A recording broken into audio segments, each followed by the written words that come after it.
अरे चुटकी, ये तुम क्या कह रही हो? मुझे तो यकीन ही नहीं आ रहा। बहादुर ने दूसरी शादी कर ली। नहीं अम्मी, आप सही कह रही थी। ऐसा असली जिंदगी में नहीं, ड्रामों में होता है। बल्कि नहीं, ऐसा ड्रामों में नहीं, असली जिंदगी में भी होता है। देखा तुमने, देखा तुमने, मैं तुम्हें हमेशा ये कहती थी, लेकिन तुम मेरी बात नहीं मानती थी।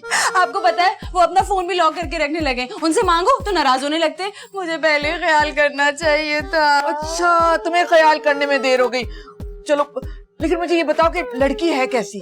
कौन सी लड़की? वही जिससे बहादुर ने दूसरी शादी की है। अरे मुझे क्या पता कैसी है। लेकिन मुझे पता है, बिल्कुल फजूल होगी, क्योंकि उसकी पसंद की शादी है ना। अम्मी, मैं यहाँ अफसोस कर रही हूँ और आप अब भी मुझ पर तंज मारने से बाज नहीं आ रही। मैं क्या करूँ कि ड्रामों में तो यही होता है ना। चलो, मैं अभी जाके बहादुर की क्लास लेती हूँ। उसकी हिम्मत कैसी है दूसरी शादी करने की, और वो भी अपनी पसंद की। अभी जाके देखती हूँ उसे।